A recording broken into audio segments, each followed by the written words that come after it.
Ya, Assalamualaikum warahmatullahi wabarakatuh. Saya Muhammad Zati Fatir, NIM saya 181301336.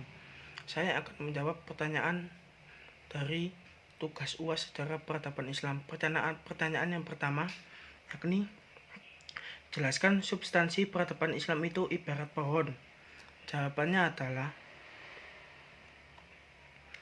sejarah peradaban Islam di Spanyol. Yang pertama, masuknya Islam ke Spanyol. Islam pertama kali masuk ke Spanyol pada tahun 711 Masehi melalui jalur Afrika Utara.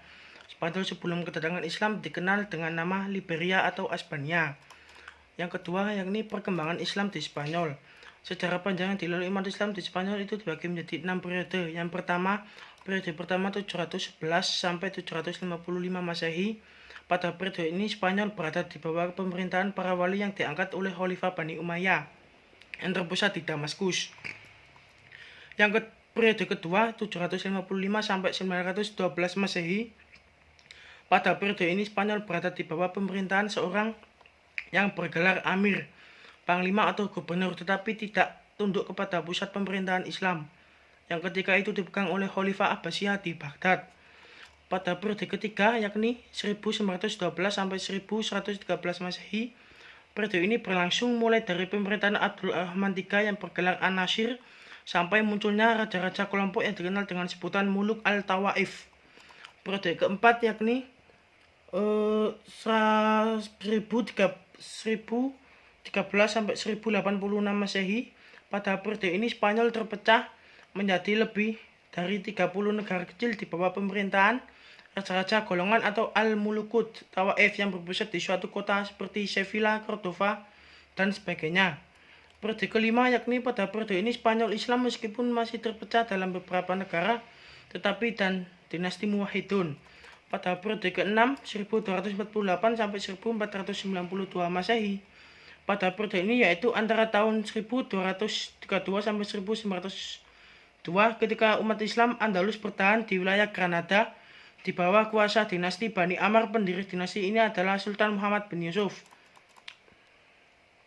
Kemudian kemajuan peradaban Islam di Spanyol. Yang pertama ada kemajuan intelektual. Spanyol adalah negara yang subur.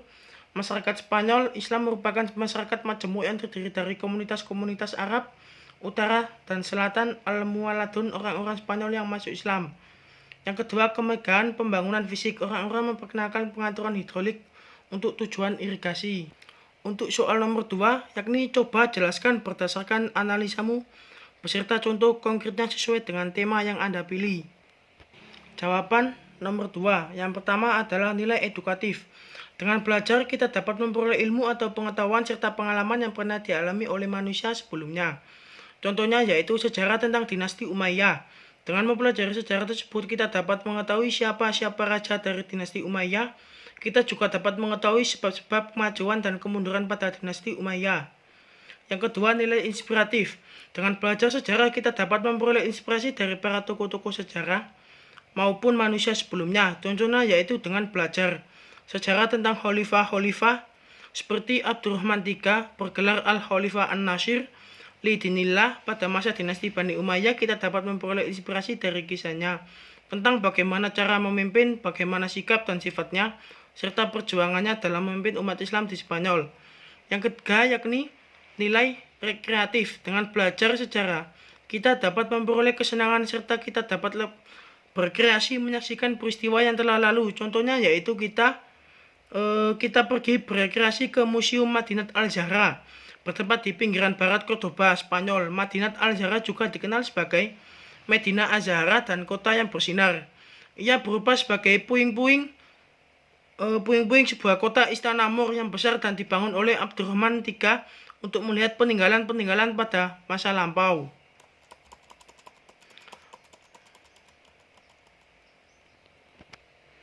Setelah itu saya akan menjawab pertanyaan nomor 3.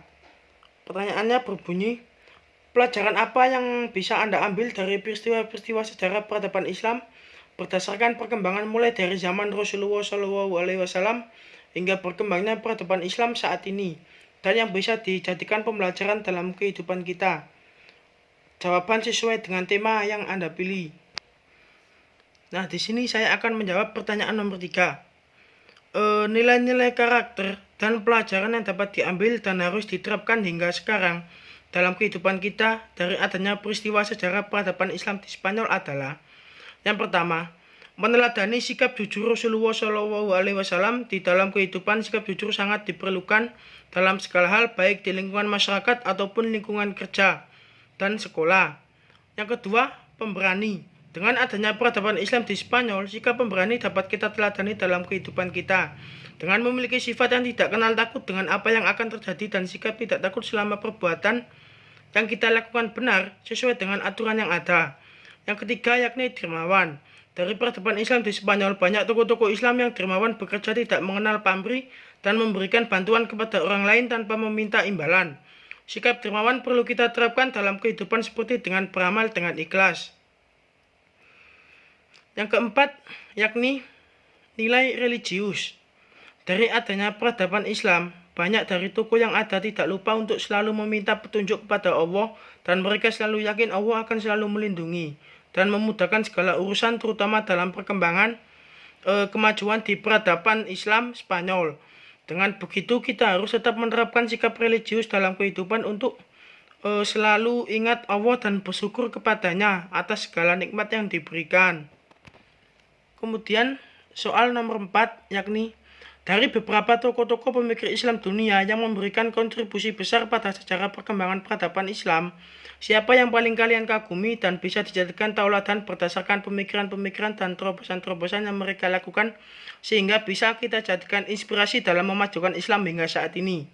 Jawab sesuai tema. Nah, di sini saya akan menjawab pertanyaan nomor 4, yakni tema saya perkembangan Islam di Spanyol. Tokohnya yakni Abu Ishaq al-Zarqali, 1029 Hijriah sampai 1087 Hijriah. Dia bernama lengkap Abu Ishaq Ibrahim Ibnu Yahya al-Zarqali. Lahir di Toledo, Andalusia, dan tumbuh besar ketika kejayaan peradaban Islam di Andalusia berada di ujung tanduk. Al-Zarqali merupakan ahli matematika dan astronom pada masa peradaban Islam di Andalusia. Sumbangsihnya dalam bidang ekonomi sangat besar, seperti meluruskan dan geografis Ptolemeus dan menciptakan alat astronomi berbentuk flat bernama Al-Safiha, serta menciptakan sebuah jam air yang mampu menentukan jam pada siang dan malam. Sekian yang bisa saya sampaikan. Apabila ada salah kata, saya mohon maaf yang sebesar-besarnya.